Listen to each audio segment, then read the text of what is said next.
You're listening to PetLifeRadio.com. Hello, kitties, and welcome to my world. I would come over and say hello to you, but it's just as easy for you to come to me. Yes, come in. You've come to the right place. This is where you'll learn everything there is to know about your furry feline friends. I'm talking about cats. Yes, I know, we are positively perfect pets. What do you mean I have attitude? Why, of course I do. I'm a cat. It's called Cattitude. As I was saying, this show is all about cats. Cats and, cats. So let me introduce you to my assistant and host of Cattitude, Tom Doc. Okay, Tom, tell them how wonderful we cats are. It's okay. You have my permission. Welcome to the Cattitude channel on Pet Life Radio. I'm your host, Tom Doc, and I want to say thanks for joining us once again to learn about everything feline and how to take care of our little kitty cat friends. I want to thank you if you listened to the first two shows on Persians and Siamese, and I hope that today will be another learning experience as we delve into a new breed, a breed that is indigenous here to North America and is the official state cat of Maine. And of course, I'm talking about the gentle giant, the breed Maine Coon. But before I do that, I want to say thank you to all of you who have emailed and asked questions. I want to say hi to Allison and her husband out there. Allison and her husband are actually now living in a mixed household. They just got a 4-year-old Chow mix dog to go along with their two cats, Louie and Pumpkin. Pumpkin is a Bengal mix and Louie is a domestic short hair. And I guess that they've had a little bit of problem with the dog, and the dog's wanting to rush and play and, just kind of roughhouse with the cats like dogs do. And of course, the cats don't know what to do about this. So they, of course, asked me what would be a good thing to do. And they're doing all the right things already by keeping the cats and the dog separate during the day when they're not home. And they even keep a leash on the dog when they are home to kind of pull her back when she starts getting a little rough with the cats. But I wanted to make sure that we did not leave any stone unturned. And so I contacted some people at the Veterinary News Network, and I talked with one of our certified veterinary behaviorists. This is a board-certified veterinarian in behavior medicine. Her name is Valerie Tynes, and I want to say thank you to her very much for responding. She said one of the biggest things that you really want to think about is to get kind of a third-party, objective, experienced observer in there to make sure that when the dog rushes the cat, that it's not rushing in an aggressive manner. Some dogs rush to be playful, and some dogs rush because they actually do want to be aggressive. And it's a little bit hard for us to tell because we're subjective, they're part of our family. Now, if you're thinking about adding a dog to your feline household, you definitely want to talk with your veterinarian, find out if there's any behaviorists in your areas or any good animal trainers that they would recommend, and they'd probably give you some advice as well. But that came right from our veterinary board certified behaviorist. Thank you again, Dr. Tynes. So we're going to talk about Maine Coon cats today. We're going to also talk about a very serious condition in cats known as feline heartworm disease, and this is something that a lot of dog owners and people who, again, live in mixed breed households like dogs and cats know about, but a lot of cat owners are completely unaware that their cats can get heartworms. Before we do that, we do need to take a break, and that means it's time for a trivia question. This should be pretty easy this week if you follow entertainment news. It seems that one of our pop stars has once again made a social faux pas, and she left her cat at the veterinarian after getting neutered. And I'm not talking about overnight or for a day, but evidently the cat has been there for at least 2 weeks now. Do you know who this little social diva is? We will be right back after these messages from our sponsor. Ooh, do I hear a can being opened? I believe I smell tuna. Cattitude will return after these messages. That should give me enough time to investigate what's going on in the kitchen. Don't have a hissy fit. We'll be right back. I love cleaning the litter box, said no one ever.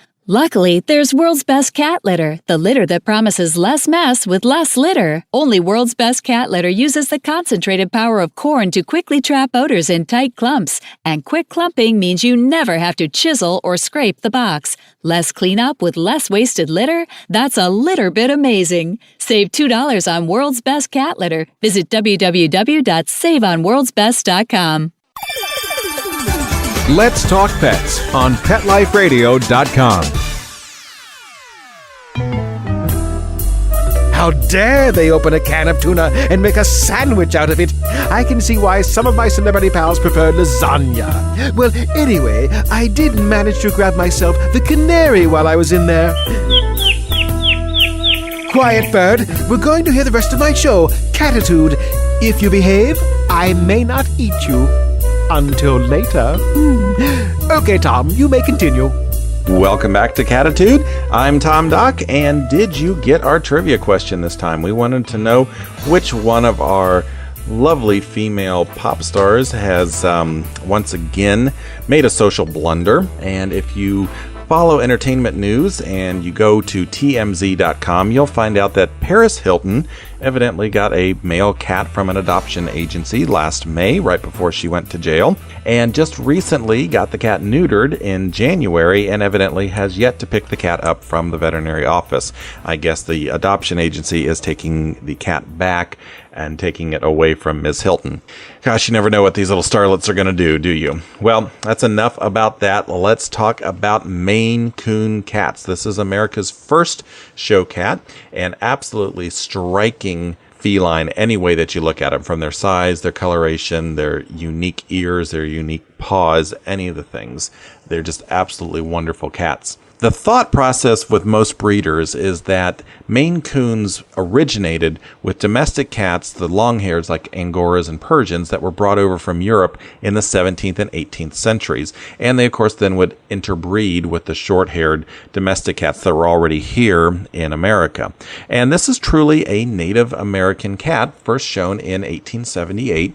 And the neat thing about this, unlike the selective breeding that we've done with Siamese and Persians, Maine Coons appear to be a cat that has evolved through natural selection. In other words, here you've got cats in America that needed to survive the very severe winters. And if you live in New England, if you've been up to Maine, you know how severe the snow can be up there. That type of selection is definitely going to help to find a cat that's rugged and very adaptable. And that's how natural selection works. So instead of being a selectively bred breed of cat, we can say that this is a naturally selected cat. Now, there's a lot of myths and legends that go along with Maine Coons, and I think this is one of the most endearing things about them. If you look at a Maine Coon, one of the things you're going to first see is, of course, kind of a tabby markings to them, but also a ringed tail. And, of course, when we think of ringed tails, we think of raccoons. And the chirping voice of a Maine Coon cat is also very reminiscent of some younger raccoons. And so a lot of early settlers actually thought that these were cats that had interbred with raccoons. Well, we know that that is not genetically possible, but it makes for a good myth. Now, there's also a myth of these domestic cats breeding with bobcats. Now, bobcats are a completely different genus of cat. They are not related to our domestic cats closely, that is. And so genetically, that could not happen either. But when you look at the large size of a Maine Coon cat, you're going to see how people could actually think that they were small bobcats. And they've got the little kind of lynx points to their ears as well, the little tufts of fur that come up over the ear points that make them look even more like a bobcat. I think I really like the legends that are associated with the Maine Coon cat because it kind of goes towards their personalities as well. One legend says that a Captain Coon, C-O-O-N, actually would sail up and down the New England coast. This was an English sea captain, and he was very fond of cats, and so he always had several cats on his ship, and predominant, he had, again, Persians and Angoras, which are very long-haired. Well, we all know what sailors do when they come into port, and certainly Captain Coon was probably not an exception. And when he would come into port and come ashore, so did all of his cats. And then, of course, 60 days later, a lot of long-haired kittens began appearing in local litters, and when an owner would see that, they would say, oh, this must be one of Coon's cats. Now, that kind of shows the adventurous spirit of Maine Coons, and I think that goes to their personality as well. But there's kind of a romantic version of their development, and this is a legend that's been handed down over the years about a Captain Samuel Clough and the French Queen Marie Antoinette. Captain Clough, supposedly, according to the legend, was involved in a plot that was designed to get Marie Antoinette out of France and bring her to Maine. Well, we all know what happened to Marie Antoinette, and obviously if Samuel Clough, this captain, was found to be involved, the same thing was going to happen to him, so he hightailed it out of there. He just happened to have a lot of the Queen's personal belongings and 6 of her favorite pet cats, which of course were long-haired cats. So he comes to America, the cats come to America, and that is supposedly, again, another legendary origin of the Maine Coon cat coming down from Marie Antoinette. Now, we don't know if that is true or not, but we do know that this is a wonderful breed and they have a lot of popularity, especially in Maine. They are the state cat of Maine. And if you talk with somebody who has these cats, especially if they're from the New England area, they'll probably look at you and say, yep, that is some pretty good cat. And that is a quote right out of the CFA breed description of the Maine Coon. Now, these are very large and very energetic cats. They really took over the show scene when they were first brought onto it in the 1870s. In fact, there's a wonderful picture of Cozy, who was a brown tabby female Maine Coon in 1895 that won Best of Show. And I can't recall where I saw that from. It was probably on the CFA website, but it gave a picture of her little engraved silver tag that she won, plus the trophy and everything. The interesting thing, though, is as Persians started coming along and becoming more popular, Maine Coon started dropping in popularity. And actually, as of the late 1950s, the CFA declared the breed extinct. In fact, they didn't think there were any left. But there are about 6 breeders that through the 60s and 70s worked very hard to get a core of good Maine Coon cats together. And actually by about 1980, the CFA granted Maine Coons provisional breed status again. And now they're showing again. And actually they've become the 2nd most popular cat in registrations, again, per the Cat Fanciers Association. So, like Mark Twain's death, the Maine Coon's extinction was definitely an exaggeration. Again, we're talking about a large cat here. If you want a cat that rivals the size of your dog, this is a cat for you. These guys can reach up to 25 pounds and even about 40 inches in length. These are very, very long cats. In fact, the Guinness Book of World Records for the 2006 version had the world record holder for longest cat as a Maine Coon. His name is Verissimo Leonetti Reserve Red, and he can be seen at verissimocat.com, and that would be spelled VERISMO cat.com, verissimocat.com, and here's a cat that is 48 inches long, and I want you to stop and think about that. 48 inches long, that's 4 feet long. This cat weighs 35 pounds, and he's really about the size of an 8-year-old child, roughly, if you think about it. According to the description here on the website, his paw just fits into a size 2 child's shoe, and the owners say that they've got to keep an eye on him when they're cooking because he can stand up and put his paws on the kitchen counter. And if that isn't anything that a dog would do, I don't know. But he's a gorgeous cat. He's not overweight at all. He is just a really, really big cat. These guys are slow growers too. They don't tend to get to their full size quickly like our domestic short hairs and the Siamese do. The Siamese, domestic short hairs, even Persians, a lot of times, by the time they're 6-8 months old, even, maybe 12 to 14 months for Persians, have already reached their full growth. But for Maine Coons, they're still growing up until about the time that they're 4 or 5 years old. They get a massively broad chest and, of course, this just gorgeous mane around their head, this ruff of fur. And there's another nickname other than the gentle giant of cats. Sometimes these cats are called Maine, M-A-N-E, Coon cats instead of M-A-I-N-E, as in the state of Maine. Maine Coons are very colorful, just like Persians, and you can see them shown in just about any color. Tabbies, tabby and whites, party colors, solid colors. The only thing you really can't see in Maine Coons, of course, would be pointed patterns. So you're not going to see a Siamese-looking Maine Coon. You're not going to see them with a ticked pattern like an Aussie cat, or any of the colors that would show that they've been crossbred out to a different breed, like chocolates or lavenders. They've got the bobcat-looking ears and, of course, a very soft, long fur, a nice undercoat with long guard hairs. And interestingly enough, unlike the Persians, these cats seem to really like to take care of themselves. They're very self-sufficient cats, taking care of licking and grooming themselves. And so owners report that they don't have to do a lot of brushing on these cats, which is a really nice thing. Highly intelligent, very playful, very dexterous cats. They talk about the owners, that is, will talk about how they will increase use of using their front paws to eat. They'll scoop out kibble of food, to play with water. This is another thing that Maine Coons like, is they like to play with water. But the use of the front paws, again, takes us back to thinking about how when people didn't really understand where the breeding came from, that these cats would be like raccoons, because raccoons a lot of times will use their front paws to eat, and you could see a cat scooping something up to eat. Well, gosh, it sure looks like a raccoon. It must come from a raccoon.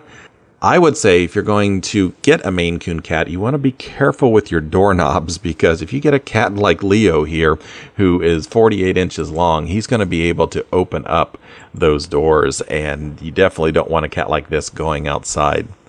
Luckily, these cats are pretty healthy cats. They do have a couple of congenital things we need to discuss. One of those is polydactylism. Now, polydactyl means extra toes, and so you're going to see 6 or 7 toes sometimes on these cats. Good Maine Coon breeders are trying to work that out, because obviously that is not normal. We can also see polycystic kidney disease, and again, this is something we talked about with Persians last week. Same type thing in Maine Coon cats. They tend to have a tendency to getting cysts on their kidneys. Like dogs, Maine Coon cats can get hip dysplasia. And finally, they seem to have a genetic predisposition for getting hypertrophic cardiomyopathy. Hypertrophic cardiomyopathy is an enlargement of the heart, and it's genetic in Maine Coon cats, but it's also very common in cats that don't get enough taurine. And up until about the 1970s and early 80s, a lot of the commercial diets weren't even adding enough taurine, and we had lots of heart problems in cats. Not so much of a problem anymore, because the foods have really increased in their quality, and so it's very rare to see a taurine deficiency in your cats anymore. Well, that was a quick overview of our Maine Coon kitties. And again, if you want something that is bigger than your small dog at home as a conversation piece, this is going to be the cat for you. These cats are absolutely lovable. They like to be around their owners. They will play fetch with you. They like to go for walks. And I think this is, again, one of the most striking cats that you're going to see. Go to the CFA website and take a look at some of the pictures there. They're gorgeous, absolutely gorgeous. We need to take a break and thank our sponsors for letting us do this show. I really appreciate Pet Life Radio and everybody who does sponsor us. We will be right back, and we'll talk about feline heartworm disease. Ooh, do I hear a can being opened? I believe I smell tuna. Cattitude will return after these messages. That should give me enough time to investigate what's going on in the kitchen. Don't have a hissy fit. We'll be right back. Molly, here's your dinner. Zeus, that's not your food.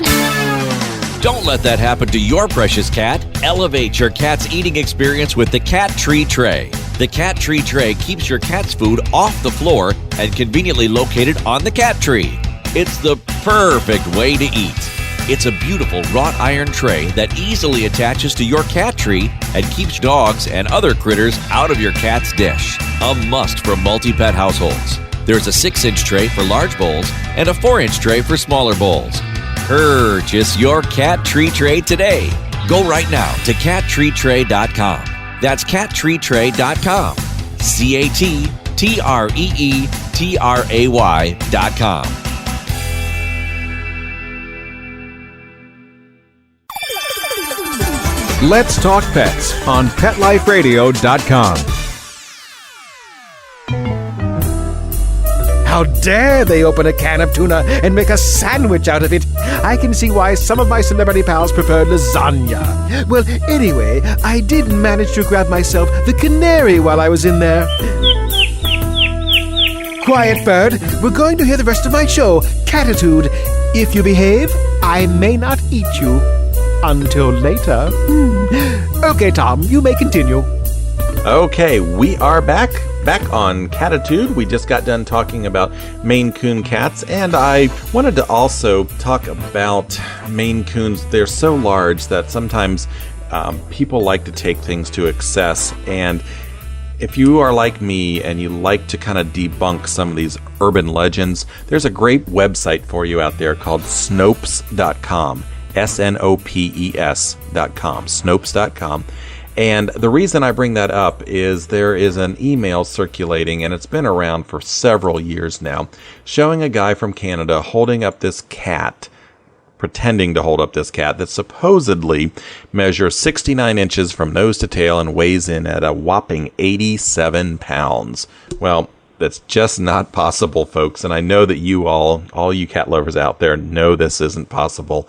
But this is evidently a little prank that was pulled because this guy supposedly is a employee of the Atomic Energy of Canada Limited. And, so the cat grows because of nuclear radiation or whatever. But it's totally a hoax. And if you want to learn more about urban legends or, just check that email that you're getting that gets forwarded to you from your coworkers and stuff, go to Snopes.com. I think you'll really enjoy that. All right, we need to talk about the health of our kitties here, and there's definitely a hidden and very deadly threat out there. If you are a dog owner as well as a cat owner, you've heard about heartworms. Maybe if you don't own dogs and you own cats, you've also heard about heartworms, but most cat owners, in fact, less than 5% of them do anything about or know anything about heartworms in cats. Now, heartworms are a parasite that are carried by mosquitoes, and they have evolved to parasitize the canids, dogs, wolves, foxes, coyotes. And we've known for about 100 years that cats can get heartworms, but everybody just kind of thought it was a dead end, that the heartworms couldn't reproduce, and that was it.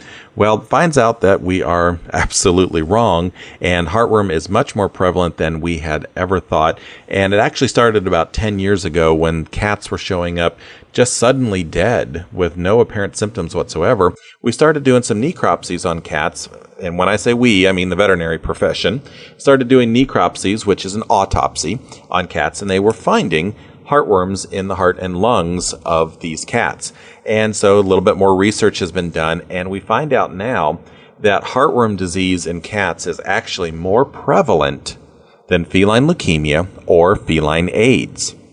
Now, the national average for feline leukemia accepted is thought to be somewhere between 2 and 3% of all cats have feline leukemia. 26% of cats in the southeast of the United States show signs of heartworm infection at some point in their lives, and 10% of cats have actual heartworms in their heart and lungs. So here we are, we're talking about a disease that is anywhere from 3 to 5 times more prevalent than feline leukemia or feline AIDS, and most people just don't know anything about it. So let me educate you a little bit. Cats get heartworms from mosquitoes, just like dogs, but pretty much the similarity to the canine version of heartworm disease ends right there. Because they are not natural hosts, cats tend to have a much smaller number of worms than dogs do, and they are very stunted in their growth. They don't get quite as long, and they live much shortened lives.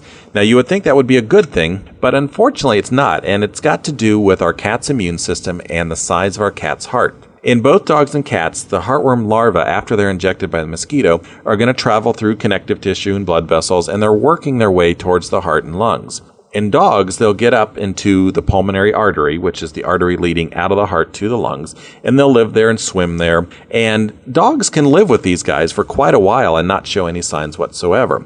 But our cats, their hearts are so small that these worms get in there and they can actually cause quite a bit of an occlusion.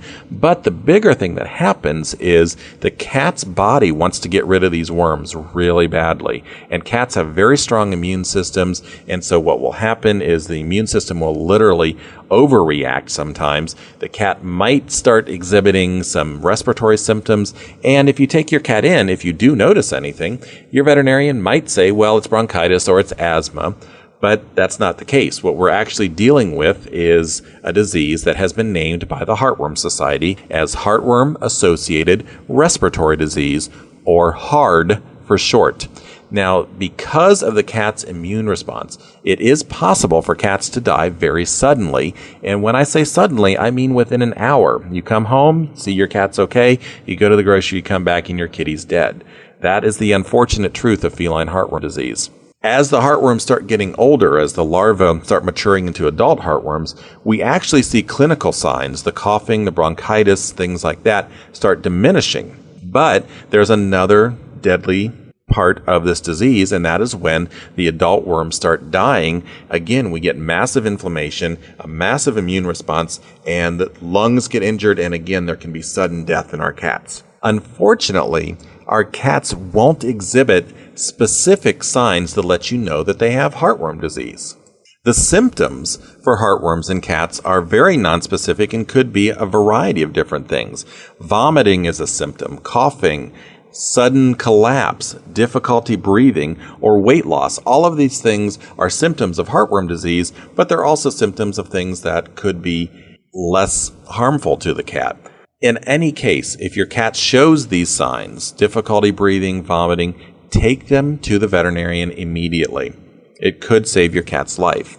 Veterinarians can test for heartworms in cats. However, it's not the most reliable thing in the world. And I'm not saying you shouldn't get the test done. You should. But with dogs, it's a very straightforward test. They draw a little bit of blood. They look for certain proteins in the blood. And if the proteins are there, then they know the dog has heartworms. Our cats, unfortunately, it's not that easy because cats can have smaller numbers. There may not be the proteins in the blood. And so you don't get a very reliable test. There also is not an effective or approved heartworm treatment for cats. So in other words, if your cat has heartworms, there's really nothing that you can do about it at this point in time. There is good news, though. And the good news, like so many things, is you can prevent this disease. You can get heartworm prevention from your veterinarian.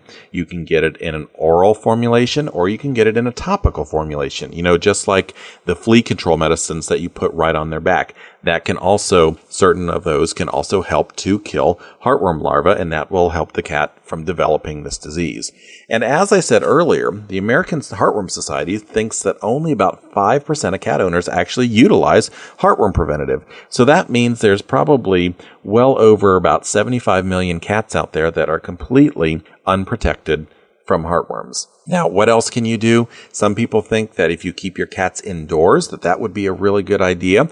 And of course, keeping your cat indoors is a good idea to help keep them protected from diseases and helps to keep them protected from predators like coyotes and helps to keep them from getting smushed by the speeding cars and trucks. But the unfortunate truth of the matter is that heartworms are carried by mosquitoes, and mosquitoes don't care whether they're indoors or outdoors at all. In fact, if you have an indoor kitty, they're actually a little bit more susceptible because they're not developing antibodies as quickly as the outdoor kitties. And so they are a little bit more susceptible to developing this disease. In any case, talk with your veterinarian. Get your kitty tested, get them on heartworm preventative. A lot of times your veterinarian can put the heartworm test together with a complete blood panel, and that gives you a good baseline. Just like with us, our cats should have their blood tested on a routine basis. So I hope that helped you to learn a little bit about this very serious disease and a little bit about Maine Coon cats today. Next time, we're going to find another breed to talk about, whether it's Norwegian forest cats or Bengal cats or Aussie cats. We don't know yet, but we're going to have fun talking about it. And of course, we'll bring you more information from the Veterinary News Network and more news about cats.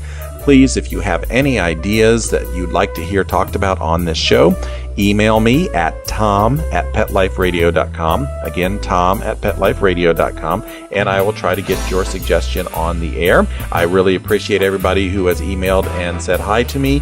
And I just want to thank our sponsors also. This is a very good thing that I think that they're doing. I know a lot of people are downloading this, and I'm hoping that it helps you understand your feline cat a little bit better. So go out there, go have fun with your cats, and we will see you next time on the Cattitude channel. Want to know what cats like to eat for breakfast? Mice Krispies, of course. Learn everything there is to know about cats on Cattitude with your host, Tom Doc.